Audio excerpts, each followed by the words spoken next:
Hello friends, आज की इस क्लास में हम जो पढ़ने जा रहे हैं वो पढ़ेंगे हम एफएम के अंदर यानी फाइनेंशियल मैनेजमेंट में लेवरेज एनालिसिस हम ये पढ़ने वाले हैं। अगर हम लेवरेज की अगर हम बात करें तो ये आपका बीकॉम थर्ड ईयर जो आपके पास फाइनेंशियल मैनेजमेंट की बुक है उसमें ये क्वेश्चन आ जाता है। 6 नंबर का आ सकता है, 7 का आ सकता है, ठीक है, 9 नंबर का भी ये क्वेश्चन आ सकता है। तो लेवरेज एनालिसिस जो है वो बीकॉम थर्ड ईयर एफएम का एक चैप्टर है। साथ ही साथ ये एमकॉम जो है सेकंड ईयर वाले बच्चों के लिए भी काफी इंपोर्टेंट चैप्टर है, ठीक है। यहाँ से क्वेश्चन उठ करके आ जाता है क्योंकि वहाँ पे भी ये चैप्टर है फाइनेंशियल मैनेजमेंट में। अब हमारे पास क्या है, सबसे पहले बात समझते हैं लीवरेज क्या है, ठीक है। लीवरेज की अगर हम बात करें तो देखो 2 लाइन मैंने यहाँ पे लिखी हुई है, उन लाइन को पहले पढ़ लेते हैं, उसके बाद मैं आपको समझाता हूँ क्या चीजें हैं। देखो कह रहा है leverage is a concept which describes the change of profit. Leverage एक ऐसा कॉन्सेप्ट है जो बताता है प्रॉफिट में change with a change in performance. जैसे जैसे आप परफॉर्मेंस में चेंज करते हो वैसे वैसे प्रॉफिट में जो चेंज आता है, उसने बोला ये हमारा लीवरेज का कॉन्सेप्ट है। दूसरा, लीवरेज जो रिप्रेजेंट करता है वो किसको रिप्रेजेंट करता है, रिस्क को रिप्रेजेंट करता है, जोखिम यानी रिस्क को रिप्रेजेंट करता है। Which are due to fix parameter, जो कि किसके कारण हो सकता है, फिक्स कॉस्ट, इंटरेस्ट टाइप की जो आपकी कॉस्ट होती है, इनके कारण ये पैदा हो सकता है। सिंपल भाषा में अगर मैं आपसे कहूँ तो लीवरेज की अगर हम बात करें तो देखो जब आपने अपना बिजनेस है, मान लो आपको कोई भी बिजनेस है और बिजनेस में आप डेट को इंट्रोड्यूस करते हो यानी लोन को आप इंट्रोड्यूस करते हो। तो जैसे आपका बिजनेस है और आपने उसमें लोन लेकर के बिजनेस चलाने की सोची, ठीक है, या आपने लोन लिया, तो समझ जाना कि लोन लेते ही वो लीवरेज हो जाता है। यानी आपने क्या करा, बिजनेस में लोन को इंट्रोड्यूस करना, बिजनेस में डेट कैपिटल को इंट्रोड्यूस करना ही लीवरेज होता है, ठीक है। और जब आप उस डेट की जो फिक्स कॉस्ट होती है, जैसे इंटरेस्ट टाइप की चीज को आप पेमेंट नहीं कर पाते हो, आपने लोन लिया, डेट लिया, ठीक है, कर्जा लेने के बाद आप उस पर इंटरेस्ट पे नहीं कर पाते, तो वही लीवरेज फिर क्या बन जाता है, आपके लिए रिस्क बन जाता है। तो सीधी सीधी भाषा में कहें तो बिजनेस में इंट्रोड्यूस करना डेट कैपिटल लीवरेज होता है, और उस डेट कैपिटल पे आप उसकी कॉस्ट बियर नहीं कर पा रहे हो, उसकी कॉस्ट को आप पे नहीं कर पा रहे हो एक तरीके से, तो वो आपके लिए रिस्क बन जाता है। डन। अब यहाँ पे रिस्क को 2 पार्ट में डिवाइड किया गया है। पहला है बिजनेस रिस्क, दूसरा है फाइनेंशियल रिस्क। अगर हम बिजनेस रिस्क की अगर हम बात करें तो यहाँ पे हम जो पढ़ेंगे वो हम ऑपरेटिंग लिवरेज यानी जो ऑपरेशन से रिलेटेड होगा, हम यहाँ पे क्या पढ़ेंगे, ऑपरेटिंग लिवरेज पढ़ेंगे, ठीक है। या ये बोल दो डिग्री ऑफ ऑपरेटिंग लिवरेज पढ़ने वाले हैं हम यहाँ पे, क्या पढ़ेंगे, operating leverage, degree of operating leverage, ठीक है। दूसरा या फाइनेंशियल रिस्क के अंदर हम क्या पढ़ेंगे, फाइनेंशियल लिवरेज को पढ़ रहे हैं इस टाइम पे हम, ठीक है। और साथ में इसको जो हम बोलते हैं डिग्री ऑफ फाइनेंशियल लिवरेज यानी डीएफएल। और तीसरा एक और हमें पढ़ना है वो है इन दोनों का कंबाइंड, यानी इसको हम बोलते हैं combined leverage, combined leverage. Same इसको भी ऐसे ही डिग्री ऑफ कंबाइंड लिवरेज आप बोलोगे। डन। तो सीधा सीधा देखो अभी तक हमने कुछ ज्यादा खास बोला नहीं है, सिर्फ इतना बोला है लिवरेज की अगर हम बात करें। देखो पहले तो ये BCom third year MCom second year वाले बच्चों के लिए काफी इंपोर्टेंट टॉपिक है, अपने आप में आपको आना चाहिए टॉपिक, ठीक है। लिवरेज में मैंने कहा बिजनेस में डेट कैपिटल को इंट्रोड्यूस करना, बिजनेस के अंदर डेट कैपिटल को इंट्रोड्यूस करना लिवरेज होता है, और उस डेट कैपिटल की कॉस्ट आप पे नहीं कर पा रहे हो, डेट कैपिटल को पे नहीं कर पा रहे हो, तो वो आपके लिए रिस्क बन जाता है। आप चाहे तो देख लो, एक बार लोन लेके देख लो और उसको पे ना करो, फिर देखो कैसा रिस्क पैदा होता है। उसके बाद इसने कहा रिस्क को 2 पार्ट में तोड़ा है, बिजनेस रिस्क और फाइनेंशियल रिस्क। यानी एक तरीके से अगर हम पढ़ें तो लिवरेज के अंदर हमें 3 तरह के लिवरेज पढ़ना है। एक पढ़ना है हमें डिग्री ऑफ ऑपरेटिंग लिवरेज यानी ऑपरेटिंग लिवरेज पढ़ना है, दूसरा हमें जो पढ़ना है वो फाइनेंशियल लिवरेज के बारे में पढ़ना है, और तीसरा जो हमें पढ़ना है वो कंबाइंड लिवरेज के बारे में पढ़ना है। तो स्टार्ट करते हैं एक एक करके, तीनों लिवरेज समझते हैं और ये चैप्टर बड़े आसानी से खत्म हो जाएगा। इसके बाद हम कुछ प्रैक्टिकल क्वेश्चन भी करेंगे, हर किसी के ऊपर हम क्वेश्चन भी करने वाले हैं। तो अच्छे से टॉपिक खत्म करते हैं आज। अब ध्यान देना आगे, ये है आपका ऑपरेटिंग लिवरेज का फॉर्मूला। बट अब इसको पढ़ने से पहले ना मैं आपको एक स्टेटमेंट बता देता हूँ, जो कि आपने जो अदर चैप्टर अगर आपने करे होंगे बीकॉम लेवल पे, ठीक है, या फिर आपने अदर चीज़ें अगर आपने ध्यान से एनालाइज की होगी किसमें, अदर चैप्टर्स में, तो आपने ये चीज़ें पढ़ ली होगी। अगर नहीं भी पढ़ी होगी तो मैं वो चैप्टर स्टार्ट करूँगा कुछ टाइम बाद। डन। देखो यहाँ पे देखो क्या होता है, एक स्टेटमेंट आपको पता होना चाहिए, जैसे सेल, मैं यही लिख देता हूँ, या फिर यहाँ जगह बची थी यहाँ लिख सकता था, तो यही लिख देते हैं। एक स्टेटमेंट बना रहा हूँ, उससे कोई मतलब नहीं है, ध्यान देना। सेल होती सबसे पहले, ठीक है। सेल में से देखो, सेल में से क्या घटता है, सेल में से आपको वेरिएबल कॉस्ट घटानी होती है। क्या घटानी होती है, वेरिएबल कॉस्ट घटाते हैं।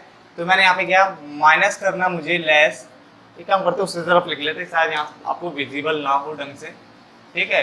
यहाँ पे आ जाते एक लाइन खींच के, देखो सेल आपने ले लिया मान लो, उसमें से लेस करते हैं वेरिएबल कॉस्ट। क्या करते हैं, वेरिएबल कॉस्ट। तो वेरिएबल कॉस्ट आप जैसे माइनस करोगे तो जो निकल के आता है उसे कहते हैं कंट्रीब्यूशन। क्या कहते हैं?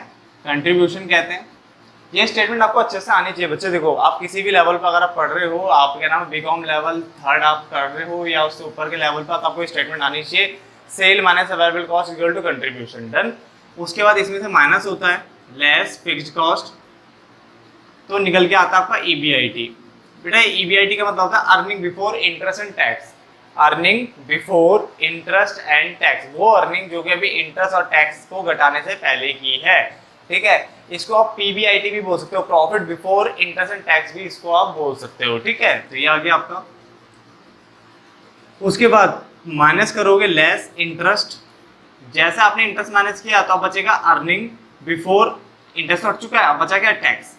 तो पहले बचा earning before interest and tax था, उसमें से इंटरेस्ट घटाया तो अर्निंग बिफोर टैक्स आया। डन। फिर इसमें से लेस टैक्स माइनस करेंगे। जैसा आपने टैक्स माइनस किया तो आपका आ जाएगा अर्निंग आफ्टर टैक्स, यानी वो अर्निंग जो कि आफ्टर टैक्स है, इसमें टैक्स भी घट चुका है। तो इसको प्रॉफिट आफ्टर टैक्स कह लो चाहे अर्निंग आफ्टर टैक्स कह लो, एक ही बात है। उसके बाद इसमें से जो आप माइनस करते हो वो करते हो आप डीपी। डीपी मतलब होता है डिविडेंड ऑन प्रेफरेंस शेयर, क्योंकि आपको पता होगा इक्विटी और प्रेफरेंस में सबसे पहले जो डिविडेंड मिलता है वो प्रेफरेंस शेयर होल्डर को मिलता है। ठीक है, तो प्रेफरेंस शेयर होल्डर का dividend, dividend on preference share. बच्चे कहते हैं सर हम पीडी लिखे, पीडी लिखने की जरूरत नहीं, डीपी लिखना आपको। ठीक है, डिविडेंड ऑन प्रेफरेंस शेयर। ठीक है, तो ये हो गया। जैसा आपने किया तो अब बची किसकी अर्निंग? Earning for equity.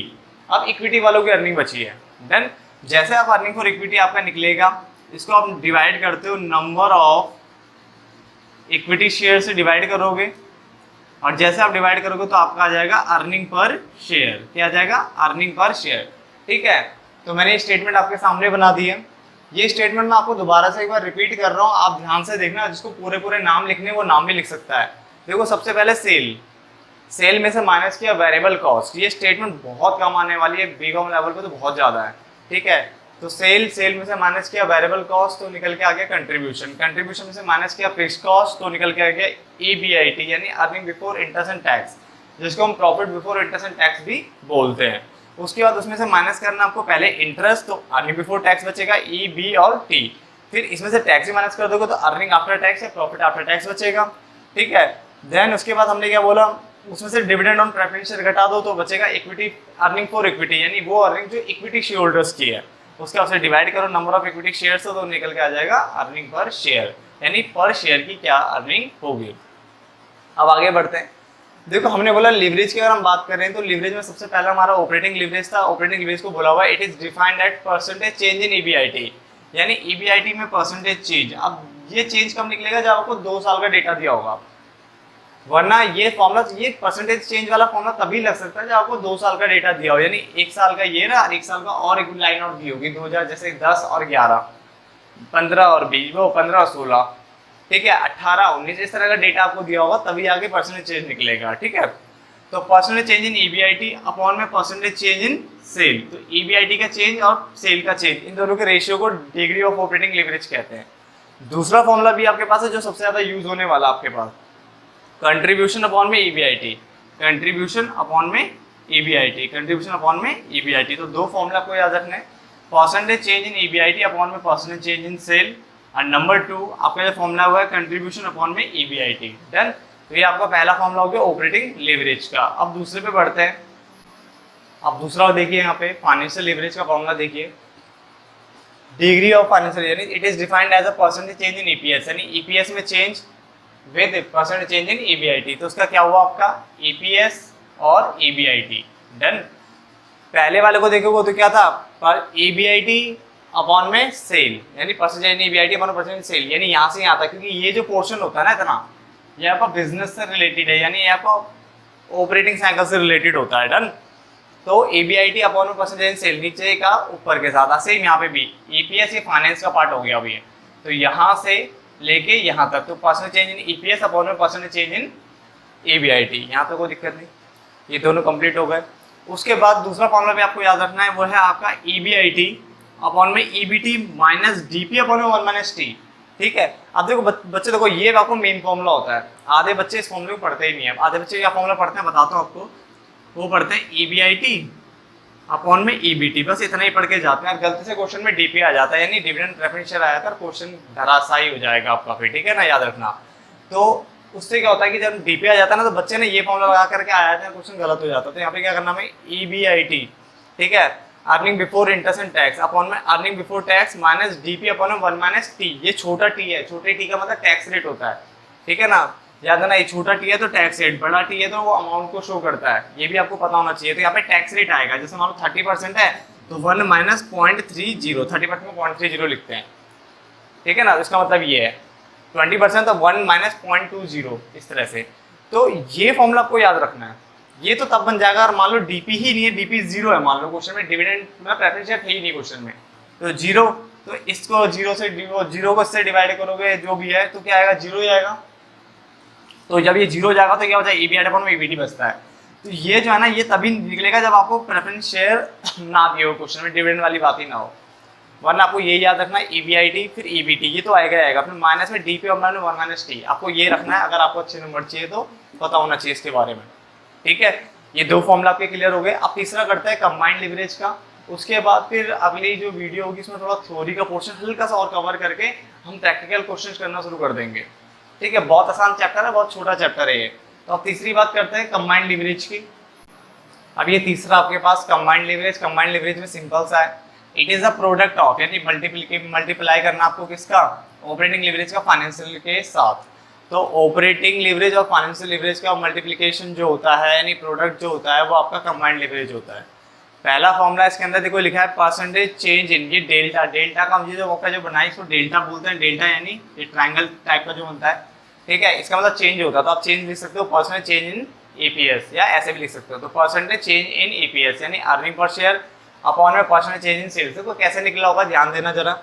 आपको दो फॉर्मूले याद रखने हैं, दो का मतलब एक तो ऑपरेटिंग का, एक फाइनेंशियल का। ये तो अपना आप ही याद हो जाता है। जैसे मान लो कि अगर हम बात करते हैं परसेंटेज वाला, तो ऑपरेटिंग में क्या था, पहला परसेंटेज चेंज इन ईबीआईटी, ये तो था, अपॉन में परसेंटेज चेंज इन सेल्स, ये ऑपरेटिंग का था। अब इनटू करना है इसको फाइनेंशियल लिवरेज के साथ, यही तो बोला इसमें प्रोडक्ट। अब इसका क्या था, financial percentage change in EPS upon में परसेंटेज चेंज इन ईबीआईटी, यही फॉर्मूला था। अब ये ईबीआईटी से ईबीआईटी खत्म हो गया, बचा क्या, percentage change in EPS upon में परसेंटेज चेंज इन सेल। तो ये इसी से ही बन जाता बच्चे, ठीक है। ऐसे ही दूसरा फॉर्मूला भी बन जाएगा इसका। ऑपरेटिंग लिवरेज का जो फॉर्मूला था वो क्या था आपका, कंट्रीब्यूशन, ठीक है, अपॉन में ईबीआईटी। और इसका जो था वो था ईबीआईटी अपॉन में ईबीटी, डीपी अपॉन में 1 माइनस टी। ईबीआईटी से रेडी कर दिया, बचा क्या, कंट्रीब्यूशन अपॉन में ईबीटी माइनस डीपी अपॉन में 1 माइनस टी। और वही चीज़ है अगर डीपी नहीं दिया है, डिविडेंड प्रेफरेंस नहीं दिया, तो कंट्रीब्यूशन अपॉन में ईबीटी आपका फॉर्मूला बन जाएगा। डन। तो ये छोटे से फॉर्मूले थे। ये देखो आपको सिर्फ दो याद रखने, एक तो ऑपरेटिंग लिवरेज का फॉर्मूला आपको याद रखना, दूसरा फाइनेंशियल लिवरेज का फॉर्मूला आपको याद रखना है, और तीसरा मोस्ट इंपॉर्टेंट ये आपको ये याद रखना ही रखना है, ठीक है। तो नेक्स्ट पार्ट बनाएंगे। नेक्स्ट पार्ट में हम क्या करेंगे, थोड़ा सा पहले थ्योरी कवर करेंगे, हल्की सी 2-4 मिनट की होगी खाली, उसके बाद हम प्रैक्टिकल पोर्शंस करना शुरू कर देंगे। डन। तो मिलते हैं नेक्स्ट पार्ट में, तब तक के लिए धन्यवाद दोस्तों।